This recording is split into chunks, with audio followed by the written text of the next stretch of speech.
Hello, everyone, and thank you very much for joining us today.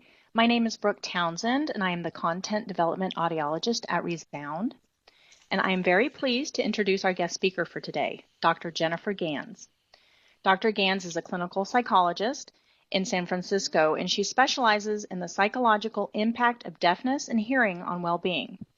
She is also the CEO and founder of MindfulTinnitusRelief.com, which is an 8-week self-administered skill-building course, and it's to learn how to live comfortably with tinnitus. Today, Dr. Gans will be providing us information regarding mindfulness and how it can be used to help our patients suffering from tinnitus. And I just need to go over the objectives for today, and then we'll let her get started. Just gotta scroll that up. So after this course, you will be able to explain how to evaluate research to date on mindfulness as a management tool for tinnitus. You will also be able to describe mindfulness-based tinnitus stress reduction and the components of the 8-week course and the online version, MindfulTinnitusRelief.com. And you will be able to describe what is happening in the brain of a person experiencing bothersome tinnitus. So Dr. Gans, welcome. Good morning to all of you people here on the West Coast. I'm calling in from San Francisco, and good afternoon to everybody on the East Coast and all of the times in between. So I'm really pleased to be here, and the topic that we're going to be talking about today is kind of new in the field, relatively new. It's mindfulness-based tinnitus stress reduction, a program that I've designed, and wanted to talk a little bit about kind of the backbone of the course, but from a tinnitus, brain functioning, and mindfulness perspective. So let us get started here. And Brooke, thank you so much for your introduction. I think that pretty much says it all. Just a quick disclosure. So I have no commercial or financial relationship with Resound, but I kind of joined a partnership for this talk with Resound just in good faith to expand everyone who's listening's knowledge about this topic, and very much appreciate Resound and our ability to develop such a good partnership. The content of today's talk is really, though, a property of mine. So let's dig into the important stuff. So goals for today's talk, just to kind of frame where we're going to be heading. I'm going to do a very, very brief tinnitus review. I don't have a great sense of, there's quite a few people that have called in for this webinar. I don't have a great sense of where people's knowledge is about tinnitus, but I'm going to make some assumptions that if you're calling in about this, that you've kind of gotten your feet wet with tinnitus. So I'm not going to spend too much time with the review of tinnitus, so then we're going to talk about what is happening inside the tinnitus brain, or let me put it this way, what we think is happening inside the tinnitus brain. Then I'm going to demystify meditation and mindfulness. I'm guessing again it's hard because I don't see you all in person, and I can't ask for necessarily a raise of hands for who has had some experience with meditation and mindfulness. But I want to really give us even some experiential education into what meditation even is. It's a very it's a sometimes a misunderstood word, and so maybe through today's talk we'll be able to give you a good experience with what meditation really is. So then we're going to talk about how meditation and mindfulness are tools to change the tinnitus brain. And MBTSR, which is the acronym for Mindfulness-Based Tinnitus Stress Reduction, we're going to look at the research and we're going to look at some of the findings. And then we're going to look at the next step in my career goals, the development of MindfulTinnitusRelief.com. Which is basically the mindful tinnitus relief, the mindfulness-based tinnitus stress reduction course flipped into an online version. So then we're going to look a bit inside the course, and most importantly, how audiologists can lead and start to really branch out and be providing MBTSR courses and information in their own practices. So let's really get started here. So tinnitus reviewed.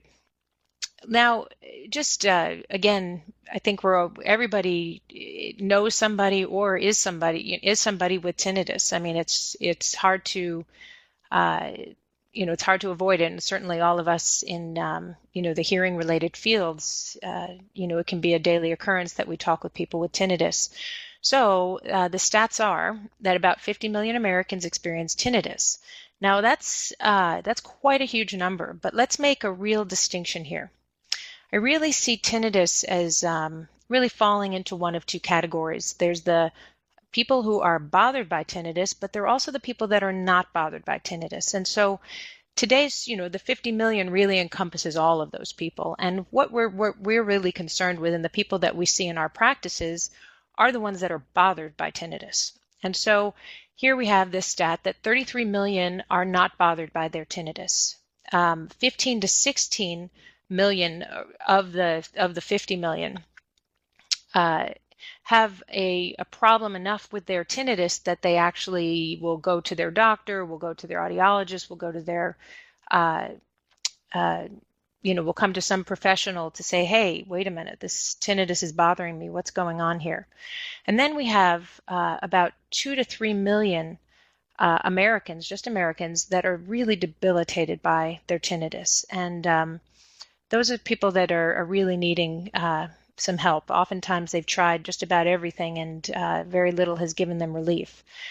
And so now this slide I find really, really interesting. Again, Brooke, thank you again for your introduction. I am a psychologist, and so many people are like, oh, wait a minute, here we're talking about tinnitus. Why would a psychologist be interested in tinnitus? And I think this slide pretty much kind of sheds light on why I'd be interested in tinnitus. So over the years, we've done some looking into the psychoacoustic properties of tinnitus. And it's very interesting because we have these two groups, really, the people who are not bothered by their tinnitus and then the people who are bothered by their tinnitus in the red and the greenish color here, the ones that are actually bothered by their tinnitus. And it would stand to reason, to most of us probably, that if you're not bothered by tinnitus, well, then your tinnitus must not be very loud or be perceived as very loud. And then if you are bothered by your tinnitus, well, gee, the severity of your tinnitus probably is connected to the sound level of the tinnitus sensation. Well, that's actually not the case. What we're seeing here, if I can use a couple arrows, is that the people who are not bothered by tinnitus, 2 to 20 decibels is about where they're they say that their tinnitus falls into. Then we have the ones with the significant problem, the ones who are bothered enough to go to their doctor and say, hey, what's this? But again, we have 2 to 20 decibels. And then here we have in the third category, the ones who are severely bothered by their tinnitus. Lo and behold, their tinnitus is measured from 2 to 20 decibels. Now, what this tells me is that it's not about the damage or the problems that are going on with cochlear functioning. That's really what determines the bother of tinnitus. And perhaps it's really not even about the ears, and it's more about what's between the ears. Perhaps it's about what's happening in the brain. And so, again, I'm kind of looking for the questions that are raised here. And, the fact that we're pretty much on average, we're having similar decibel levels for the tinnitus, really points to it's more about what's happening inside the brain. And so that's really what I want to touch on a little bit today. All right, some facts about tinnitus, just to kind of wrap up our information on, tinnitus being reviewed, and some things that will come into play throughout the rest of this talk, is that it's, anybody that's worked with somebody with tinnitus is probably very much aware of this.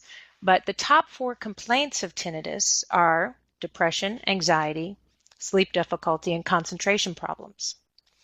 So maybe it's not about so much the tinnitus sensation itself, but the depression, the anxiety, the sleep difficulty, and the concentration problems that kind of wrap tinnitus into a ball of frustration and discomfort and bother. And then something else that I've certainly observed in my practice, and something you can certainly read about in the research, and again something I'm sure you've all had contact with, is that really we don't know everything about tinnitus, but we do know one thing: stress increases tinnitus bother, relaxation decreases tinnitus bother. So that's a pretty important fact that we'll be taking more into account as we go through this talk. And so, for most tinnitus, unless there's an MRI that's taken place and there's a acoustic neuroma or a brain tumor on the acoustic nerve, for most, tinnitus is really a benign, albeit very unpleasant, body sensation. And so let's move along here. So what I think is happening with tinnitus is that, you have this benign, albeit very frustrating, body sensation, but I wonder if it's really about the tinnitus and the body sensation of tinnitus, or the brain sensation of tinnitus, or is it about the emotions, the memories, the thoughts, the feelings, the beliefs, the perspectives, really the stories about the tinnitus that are the true problem for people with tinnitus. Okay, and I call this the Gordian knot. Actually, at the end, I believe there's a slide that points to an article that I've recently written for the Hearing Review that talks about this tinnitus Gordian knot. I see people coming into my practice just wrapped up. The tinnitus is definitely there, but what I'm seeing is their brains they're lacking. Or there's just a loss of integration. There's just so much weight put on the the emotions, the stories that we create about the tinnitus that are really wrapping people up into problems, which I think are perhaps the reason why depression, anxiety, sleep difficulty, and these concentration problems are really plaguing people with tinnitus, with bothersome tinnitus. And so, as a clinical psychologist, I'm interested in, I think we all are, but helping our people with their quality of life, as a general statement. And so, I found that we have, these experiences that happen in life, and we react to them. We react in a very habitual way. Like, for example, if you, I don't know if you've experienced this with your clients, but some of my clients, or pretty much most of my clients, will always check for their tinnitus in the morning. They'll wake up, they'll check to see if their tinnitus is there or not there. And so when you wake up, you check and you see that your tinnitus is there, all of a sudden a cascade of stories of, oh God, I might as well not even get out of bed. This tinnitus is going to make it impossible for me to focus at work. Or, or God, there's that tinnitus again. This is all my fault. This is from all the years of loud music that I listen to, or what is this going to mean for my future? What is this going to mean when I'm, older? Does this mean that I'm going to lose my hearing? Does this mean that my tinnitus is going to get worse? So a person can wake up in the morning, recognize their tinnitus, and all of a sudden their immediate body reaction is to kind of get into that Gordian knot, that ball of frustration. And so I think that Viktor Frankl, he had written, he was actually a Holocaust survivor who then became a psychiatrist, who then wrote a very interesting book some of you might have read called Man's Search for Meaning. And he was quoted as having said, "Between every stimulus and response is a space, and within that space lies our freedom and our choice." So let me say that again. Between every stimulus and response is a space, and within that space lies our freedom and our choice. And people with tinnitus, bothersome tinnitus, don't feel like they have freedom and choice. They are locked into this grip, this tight grip around their tinnitus, where life doesn't feel very open. Life doesn't feel like there's choice and freedom. And so how do we take the stimulus, and maybe, in this case, it would be the tinnitus, and our reaction to the tinnitus, and create a little bit of space there so that we might be able to breathe a little easier and start to give ourselves some time even to choose a new way of relating to tinnitus. And so, this quote really does say it all for where I think that mindfulness is very, very helpful. So let's get into demystifying mindfulness and meditation. Again, for all I know, I can see the list of all of you out there. For all I know, you've all been meditating and have had experience with mindfulness for the last, 30 years, if you're lucky.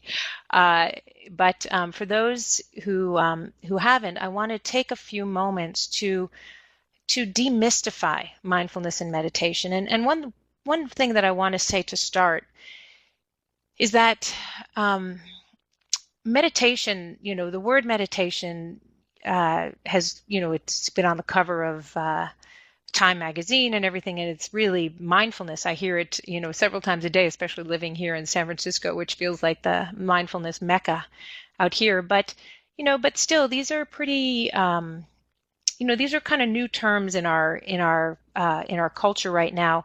Meditation, to many, kind of throws us back to sitting in a cave and, in a lotus posture and sitting and meditating all day.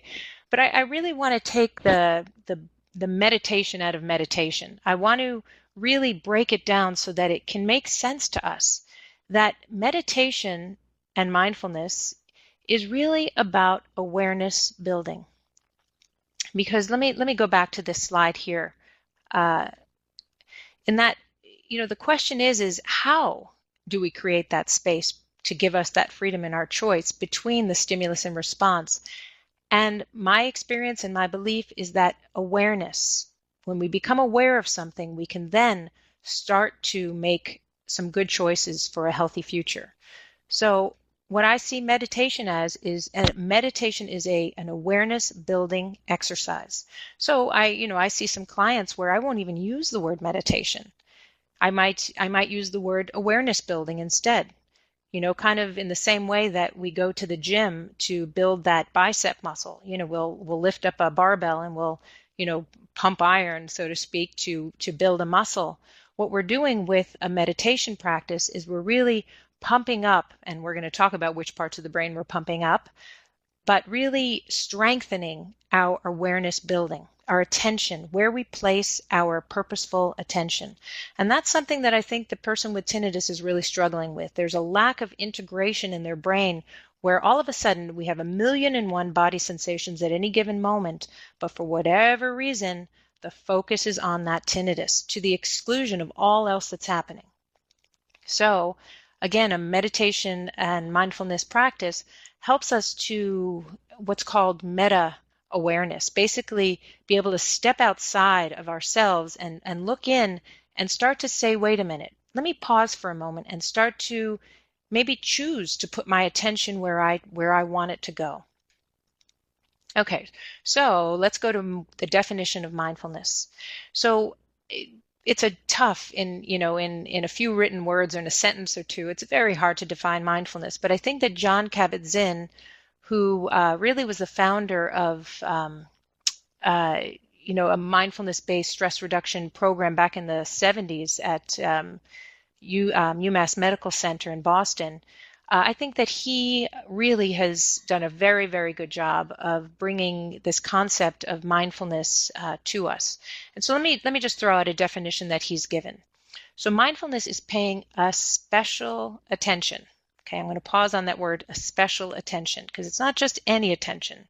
It's a special kind of attention. So mindfulness is paying special attention on purpose in the present without judgments. And I've added actually in the words without clinging to judgments because, I'm not a big believer in asking somebody to do something that they're not going to be able to do. And I think that we humans, we're judging creatures.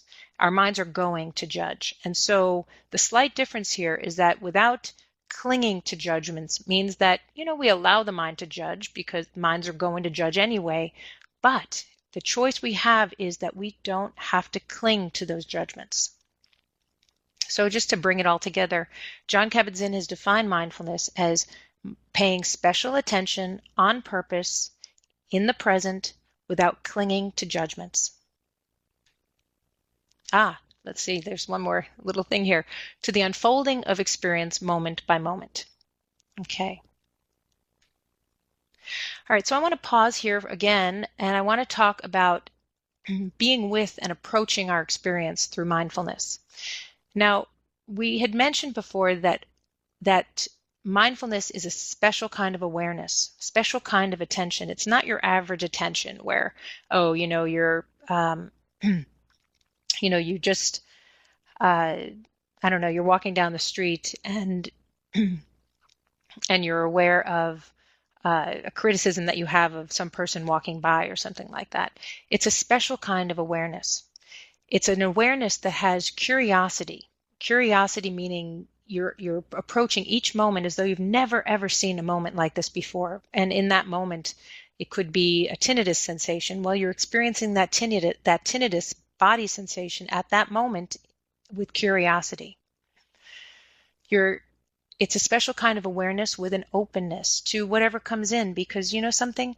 The present moment is the only moment that we ever really have. And so we might as well show up for it. And let's be open to whatever this moment has brought. It's also an acceptance, a special kind of awareness that has an acceptance to it, that, you know what, this is the moment I have. And compassion, an awareness with compassion. And another, I guess you could call it a side effect, I call it a side effect of a mindfulness practice, is that it's a process of learning how to become your own best friend. Okay, so not only is it helping you to reintegrate the areas of the brain that might be the problem that a person with tinnitus is struggling with, but it also is an opportunity to really become our own best friends, listening closely to the dialogue that we have with ourselves, and being our own best friends. Okay, so what's happening inside? We're just going to give you a bit of a flavor of what's happening inside the person with who is meditating. Okay, so we are going to, and then we're going to do a short exercise, which may or may not be hard through webinar, but I'm gonna give it a shot anyway, because it's what I do with my groups when I'm working with them in person. Is we're just going to do a quick, I'm not even saying it's going to be 5 minutes, but a short breathing exercise, so that you can have an actual experience of what mindfulness and what meditating really is like. So I'm going to just go through what is happening inside the brain of the meditator, so that when we go into the exercise, you have a framework for how it's going to run. So we start with an awareness on the breath. Now, there's nothing particularly special about the breath other than the breath is very special, but we focus on the breath because it's a body sensation that everybody has that we can control to some degree. We can take a deep breath, we can take a shallow breath. It's, again, something that's with all of us. And also, unless you're having some kind of pulmonary issues, usually the breath doesn't hold a lot of emotional pull, a lot of emotional significance. So it basically can serve as basically an anchor for our awareness. Okay, so let's just choose the breath as the focus. So when we're focusing on the breath, here our minds have shifted to the body sensation of the breath, and then boom, our mind wanders off. Okay, so it's funny, all minds wander. Just like I said, all minds are designed to judge, minds are designed to also wander.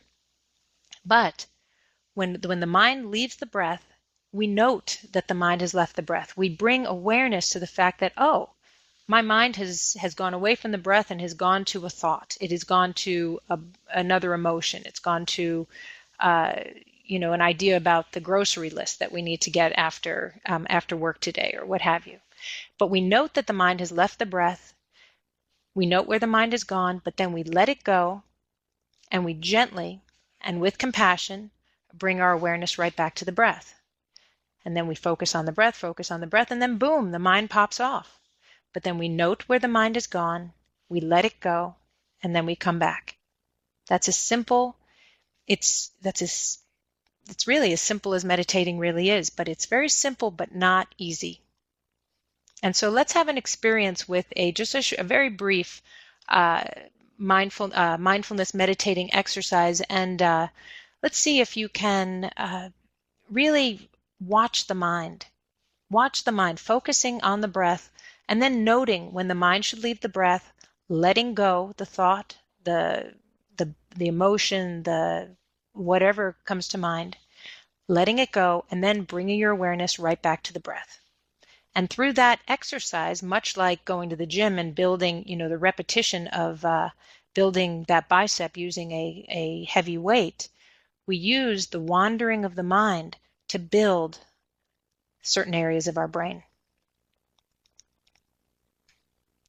All right, and so for all of you who are listening to this webinar, here's an opportunity for us to sit back in our chair or wherever we are, sitting back into a very comfortable position, and closing your eyes if you feel comfortable doing that. And right now I'm just going to bring us through a short breathing exercise. And so sitting in a comfortable posture, let's just start by becoming aware of your body as a whole. Maybe noting if you're maybe holding some tension in an area where it's really not serving you. Perhaps your shoulders are a little bit tense. Perhaps you're even clenching your jaw. Maybe your toes are clenched. But just take a moment to allow gravity to do what gravity does. And just pull you into your chair, pull you into your couch. And just settle into this moment. Again, settling into this moment with a special kind of awareness. An awareness with curiosity, openness, acceptance, and compassion for yourself.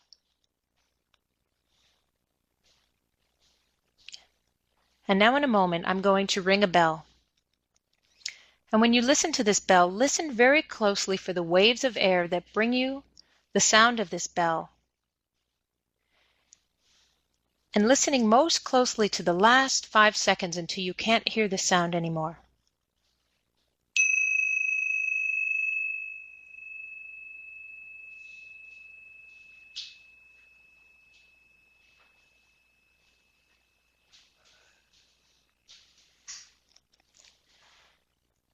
And now let's shift our awareness once again.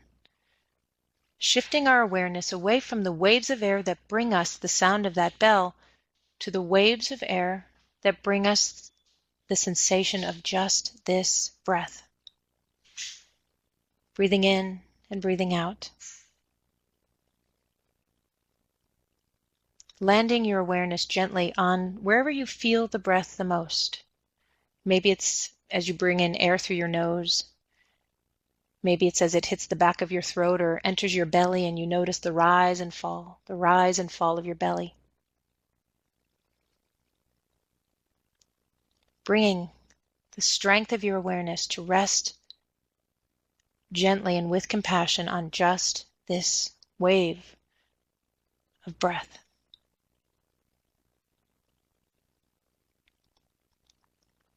Moment by moment by moment. And if again you're like most people, your mind is going to wander. Maybe it's a judgment. Maybe your mind wanders to a judgment thought like, oh, this is stupid. I'm not going to participate in this. Well, just let that thought go and participate anyway. Or maybe a comparison thought pops into mind like, oh, I bet everybody else on this call is, sitting there with their eyes closed and doing this right. Well, let go of that comparison thought.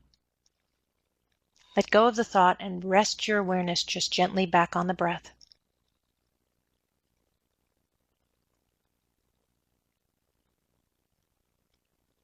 Breath by breath by breath, and moment by moment by moment, showing up for this moment.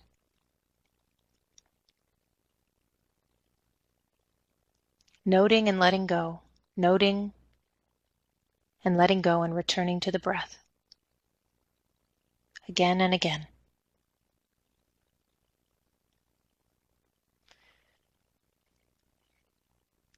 This being human is a guest house. Every morning a new arrival. A joy, a depression, a meanness. Some momentary awareness comes as an unexpected visitor. We'll welcome and entertain them all, even if they're a crowd of sorrows that violently sweep your house empty of all of its furniture. Still, treat each guest honorably. He or she may be clearing you out for some new delight. The dark thought, the shame, the malice, meet them at the door laughing and invite them in. Be grateful to whomever comes. Be grateful to whomever comes because each has been sent as a guide from beyond.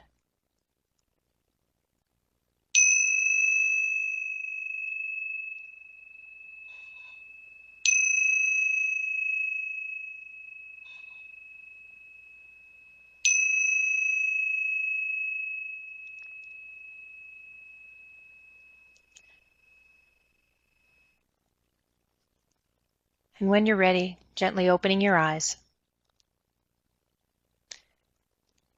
And because I can't really see a raise of hands, I'm going to make some assumptions here that many of you are feeling a lot more relaxed, a lot more, for lack of a better word, more integrated in your mind. Maybe you're feeling a little bit more balanced. Maybe you've let go of a past thought, something that happened in the past. Maybe you're able to let go of perhaps something that you think might happen in the future and really just reintegrate the mind, the brain, and settle into just things as they are with compassion. And this is something that is very helpful for the person, again, with tinnitus, who spends a lot of time in the past and the future. What did I do? What will I do? What did I do? What will I do? And it really allows them to just open up their grip on tinnitus and just allow integration and to be able to see it for what it is so that you can create some space and start to make some choices for yourself that might help with the tinnitus, that might help you release some of the intensity. So I'm going to skip over this slide because we talked about tinnitus. In a joking way, I consider a mindfulness practice kind of a boot camp for strengthening that awareness muscle. And we're going to get into now a little bit about what I'm talking about there. One thing that is important to realize, and for those who aren't aware, is that the brain is pretty plastic. We call it neuroplasticity, and by that we mean that with experience, and repetition, and the neurons of our brain can wire, fire, and grow and strengthen in new directions. So that's my way of saying that, we've shown that up into our very last breath in life, that the brain is constantly changing. It's constantly learning, and it's possible to unlearn and then relearn more adaptive ways of functioning. Just because I think this slide is an important one, this is really how I see a person with tinnitus. They're holding on with a tight fist onto their tinnitus. And so what a mindfulness practice does is it helps them to basically just open their palm to the tinnitus, just to hold it in a slightly more compassionate way. Now, it doesn't mean the tinnitus is not there. Now, mindfulness is certainly not a cure for tinnitus, but it is a way to change your relationship to the bother. And so you can allow the tinnitus to be there and also to not be there, and holding it with more compassion. All right, so let's talk about what might be happening in the tinnitus brain. I'm taking an awful lot of time on this part, so I'm going to try to kind of cruise through this. But I'm going to break the brain down into three incredibly simple parts. First, we have what we call the reptilian brain, and that's the midbrain here. And that is the first part of the brain to develop in utero, and it's also a part of the brain that all animals have. That's the reptilian brain, are the things that take care, or is the part of the brain that take care of things like respiration, heart rate, the sleep-wake cycles, the really subconscious, the things you don't need to think about, parts of the brain that are true for all animals. So then we have the midbrain, and that some of you might have heard of, is called the limbic system. And that's the midbrain. And within the limbic system is the part that I'm interested in, really highlighting for you. Inside the limbic system is an area called the amygdala, and that is really our emotional processing center to a large degree. And what the amygdala's job is in our brain, and again, this is a very base part of our brain. This is also the limbic system, or the midbrain, is part of all mammals have a midbrain, and it's still very subconscious. It's the second part of our brain in utero to develop, and it's very base. It's very basic. It's our raw emotions and memories and such. And so the amygdala's job is to take in information, and basically its job is to make a decision for us, a split-second decision. Is this something I need to pay attention to, or is this sensation something that I can just allow to go into the recesses of my mind, something I don't need to pay attention to because it's not a threat to me? Now, what I think is happening inside the person's brain with tinnitus versus the person who's bothered and non-bothered by tinnitus is that the amygdala in the person with tinnitus is overworking, it's overfiring, because it's actually misinterpreting this tinnitus signal. It's taking in the tinnitus sensation, and lo and behold, it thinks that it's something it needs to pay attention to. There might be a fear there, like, oh my God, what is this? And this person, basically, their amygdala is keeping their body on alert. And it's basically saying, maybe it's saying, I'm not quite sure what this is, but I need to pay attention to this because it could be a potential threat. And so the person that's experiencing bothersome tinnitus might actually have an overactive, or their amygdala is misfiring and misunderstanding this tinnitus signal as being something that it needs to pay attention to, when in fact it's something that it can habituate to, that it could allow to go into the recesses of their thinking, of their brain. And so the third part of the brain to develop, and really where all the magic, I think, happens in the brain, is this very conscious part of our brain. I'm pointing to it right here. This is called the medial prefrontal cortex. It is the last part, or the cortex in general is the final part of our brain to develop. And I'm just going to talk right now about the medial prefrontal cortex, and that's in this area right here. And it's the part right behind our forehead, and that is where the magic happens. So what is happening inside our medial prefrontal cortex is that's where all of our executive functioning is. It's a very conscious part of our brain, and this medial prefrontal cortex is in charge of things like, I think I have a list here in my next slide that we can go down, is that our executive functionings involve things like reasoning, our judgment, our ability to regulate our emotion, to have response flexibility. And I think of response flexibility as being able to kind of modulate how reactive we are or how we respond, basically stopping and thinking before acting. Also, executive functionings are things like fear modulation, and that's something that's very important. We talked about with the amygdala in the person with tinnitus. It's the medial prefrontal cortex that can allow us to basically relax the amygdala. Now, going back to let me just finish with the executive functionings here. Impulse control. Again, stopping and thinking before acting, reasoning, planning, ability to think about thinking. They even believe that it's partly involved in our ability to have empathy for self or others, compassion for ourselves or others. And so, and also sustaining our attention and where we place our attention. And so these are pretty important factors. And these are also very conscious parts of our brain. And so back to this slide here, we have the medial prefrontal cortex here.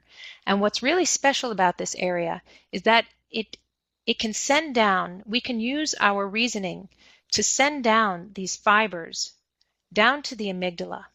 And these fibers that are sent down are basically neuropeptides. They're down-regulating neuropeptides. For example, GABA is one of them, one of many. But gamma aminobutyric acid is a neuropeptide that that can be sent down to the amygdala to basically relax the amygdala, to basically chill it out and say, you know what, this is not something that I need to be focused on so tightly. So we can use our medial prefrontal cortex and our reasoning to basically chill out the amygdala. And if that's what we're needing for people that are struggling with tinnitus, that link there, that connection between our conscious thought and our subconscious fear centers in the amygdala, it's very interesting that perhaps if we can strengthen the areas of our executive functioning in the medial prefrontal cortex, perhaps the person with tinnitus can basically chill out their amygdala to be able to relax it and let the tinnitus go into just be one of many body sensations that we experience at any given time. All right, and so interesting as I'm doing my research and findings, I'm looking at other areas of research. And so one area that I want to go over briefly is, I'm going to skip to this, is what we know from the meditation research. So for example, a woman named Sarah Lazar, a professor at Harvard, and her colleagues wanted to know what is happening in the mind of the meditator. And so what she did was she took experienced meditators and she put them through an fMRI machine, which is a functional magnetic resonance imaging machine, which basically gives us a picture of the activation of the brain and what areas light up when under certain conditions. And so what her findings showed were very, very interesting. She took these experienced meditators, she put them through an fMRI machine, and what she found was very interesting, that experienced meditators had a larger medial prefrontal cortex. And that became very, very interesting to me, because I'm thinking, well, if we can strengthen the medial prefrontal cortex to relax the amygdala, then how do we do that? Well, if she's finding that through meditation, the gray matter and the growth of the fibers inside the medial prefrontal cortex are larger, that pointed to me that, that showed to me that, wow, maybe there is an exercise that we can do to help people with tinnitus to strengthen that part of their brain so that they can basically do some fear modulation in their amygdala to relax the reaction around tinnitus so that it becomes more of a response. Again, just for the sake of time, I've left many slides here, and you can see I get so caught up in the background. But I am going to, these slides are all going to be available to you, so you can go back through them if you want to learn more about here, but I am going to skip through a few of these. So I was curious after I'm learning about all this stuff. I'm like, I wonder what would happen if we put people through with bothersome tinnitus through a mindfulness skill building program. And so back years ago, I decided to create this 8-week course called Mindfulness-Based Tinnitus Stress Reduction, and did some research with it. Now there's not, you can see from the list here that there's not a ton of research out there on mindfulness and tinnitus, but I do have to say it's growing and growing and growing. So I encourage all of you who are listening right now who are researchers, closet researchers, or have any interest in this area, to explore what mindfulness can do for our people with bothersome tinnitus through doing research. This is definitely an area that's wide open, and boy, is there a need. So perhaps if I give this talk again next year, I can list some of your research up here as well. So let's go to what I found in my research. Now, I created this 8-week course where I'm going to go into what is involved in the course, and it was I created it that's in a way that this course is meant to be used in conjunction with excellent audiological care. I'm a very big believer that it takes a village, so to speak, to help somebody with tinnitus, and that if something works, something is effective, keep using it. And so participants during the 8-week course are encouraged to continue using any tools or other devices like sound generators, hearing aids, doctor-prescribed medications, acupuncture, other forms of meditation, relaxation, CBT, the list goes on, to while they're taking the course. The MBTSR 8-week course is designed to be an adjunct to good audiological care. And so let's talk about what's involved in this 8-week course. Now, it's not an 8-week therapy course. It's an 8-week skill building course, and that's important to note. But inside this 8-week course is every week the group comes together, or in the online course they come to their computer, but for about a 2-hour class. And during this class, we learn many things about tinnitus, tinnitus education, because we all know that a little bit of tinnitus education can also chill out the amygdala, can also relax a person by understanding what tinnitus is and what tinnitus isn't. We also go through mindfulness lessons. There are instructor-led meditations, gentle yoga, or I call it kind of just gentle movement exercises.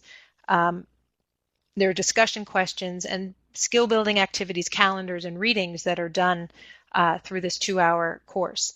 Now, very, very, very important, similar to even an exercise routine, once a week is all fine and good, but we need to keep the practice up. And so through this home practice exercise, every day the person will using audio recordings, will in the privacy of their own home or wherever they choose to do it, will do a 30-minute mindfulness exercise every single day on the 6 days in between. And then between the 7th and 8th week, or excuse me, 6th and 7th week, there's an all-day retreat. So that's what's involved in this mindfulness-based tinnitus stress reduction course. And so I'm aware of time just going by so quickly. I wish I had more time, but so I created this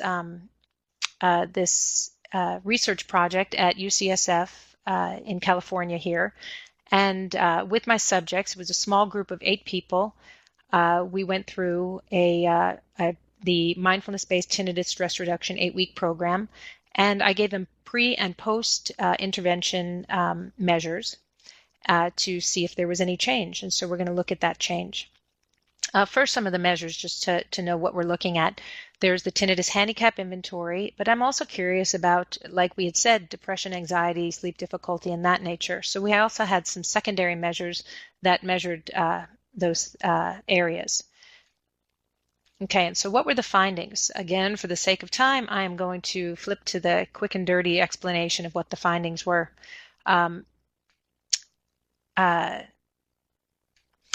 Basically, what we found was that after the 8 weeks, the tinnitus handicap and bother went down.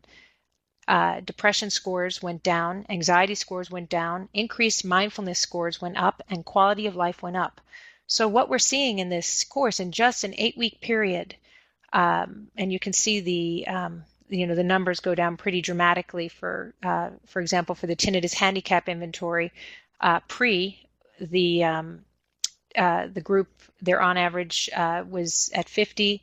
Post, their tinnitus handicap inventory scores were down at 39. And then something very interesting is I was curious, great, so MBTSR works great in 8 weeks, but how does it work long term? And so I got in contact with a group 12 months later and administered the measures again, and we see that even after a year, their THI scores, or their tinnitus handicap scores, have gone down even more. And I had no contact with this whole group through those 12 months. And so it's very interesting to see that something is really changing in them after a course like this. I want to go through what participants said after the course. One person at the end of the course wrote, "Tinnitus doesn't seem like a terrible curse anymore. It's sometimes annoying now, but not insurmountable. I have come to see tinnitus, now as just another sensation, typically unpleasant, rarely neutral, never pleasant, but I try to be aware without judging." Another person said, "I'm sleeping in a more regular pattern now. When I take medication to sleep, I'm taking half instead of a full dose." That's good to hear. Another person wrote, "I can go into the ringing without going towards depression." And others. This is interesting. So we're going to quickly talk about the mindfultinnitusrelief.com course. I basically took this course that I developed and wanted it to get it out to people, because there was only one of me who knew how to run this course, and it was very frustrating that not more people could take advantage of it. So what I did was I took this the 8-week course, and I created an online version. And again, because of time, we don't have much time to go into it, but I really encourage you all to look at mindfultinnitusrelief.com after we're finished here, because this is a course that you can be recommending to patients that you see all over the world, anywhere they have internet connectivity, where they can be taking this course in the privacy of their own home at any time that they choose to, etc. But anyway, so here's a funny thing. A couple months ago, this woman wrote to me after taking the online course. She writes to me, "It's funny, after just a few weeks of starting the course, I'm noticing that my tinnitus doesn't bother me as much anymore, and I'm getting along better with my husband." And that made me chuckle, because this mindfulness is really, it's not about the tinnitus. I mean, it is about the tinnitus when we're coming to it because of the tinnitus, but what we're seeing is a change in how we're relating to all things in life, even our husbands. So just to finish things up, again, I was a little frustrated because here I can see through the research that this is a program that's really working, and I had no way of getting it out to the people, to people that don't live in the Bay Area. And so one thing that I decided to do was, well, I wonder what happens if I take this same skill building course and I flip it into an online version, an 8-week course. And so the problem that I saw was that few patients will ever see a clinician trained in mindfulness for their tinnitus. And that was frustrating to me. And so the answer to that was to create this self-help version of mindfulness-based tinnitus stress reduction administered via the internet.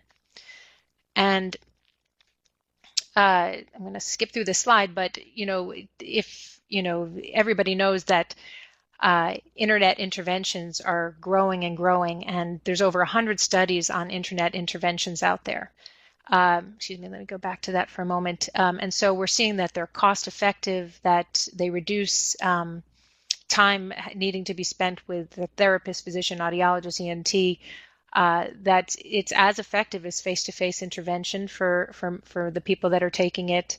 And it puts healing back into the hands of the patient. That's something that is very important with tinnitus, because our tinnitus patients they're looking to us for the cure. And we all know that there's just no cure for it, and that we can certainly help them with the management of it. But what I was curious about through this course is, how can we help a person with tinnitus to also help themselves? And so, having a course like this really is a nice bridge. You see them in your practice, you can then send them on their way with this online course, for example, where they can then, you can say, all right, I'll see you in 8 weeks. While you're at home, take this course, and they can be really helping themselves outside of your practice, and not so much looking to you for the answers, but looking for their own internal resources for healing, which is, I think, a very important part, because, very important piece of the tinnitus puzzle. Again, so many slides and so little time here. But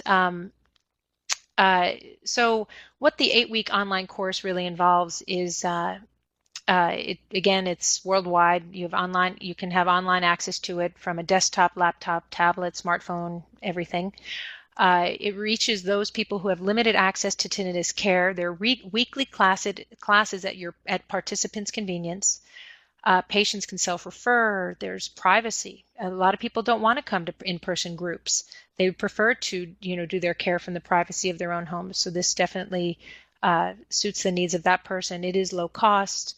And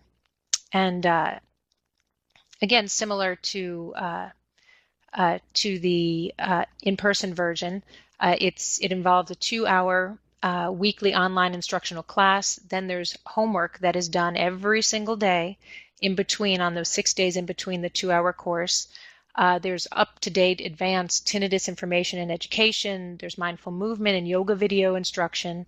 More than 2 hours of downloadable mindfulness awareness building exercises, weekly discussion questions, downloadable activities, very similar to the in-person, but again, being able to be done on your computer from your privacy of your own home. And these are images of what you might find on the course. Now I am doing a little bit of tweaking of the way the course looks with my developer right now. So if you go on there in a month or so and see that it looks very different, that's why. But on your own time, go to mindfultinnitusrelief.com and have a look at what's out there. There's yoga videos, there's audio, yoga videos, there's audio links, there's you can see here that there's every week you can click on, and there's again videos, there's audio recordings and other mindfulness activities that they participate in. And so how can the practitioner get involved? And we're just going to end on this note. You can go to mbtsr.com and download a handbook that I have made for practitioners like yourself, where you can use the online course in your practice and invite in groups of your tinnitus patients to meet for about 2 hours a week, and then they go home and do their activities, and then they come back and you lead them through the next week's lesson. So it's basically a way for you to facilitate you as the audiologist or hearing health professional to be able to run groups like this, in-person groups in your practice, if that's what you choose. So I'm just trying to give some variety to it. And again, let me point to this, is that I hope I don't sound like I'm pushing this course, but one problem that we're having is that there is not a lot of accessibility to mindfulness for tinnitus. And so again, I would be referring you out to other professionals that have created something like this, but the problem is nobody has yet. And so while it sounds like I'm promoting this, which I guess I am, I'm really encouraging you to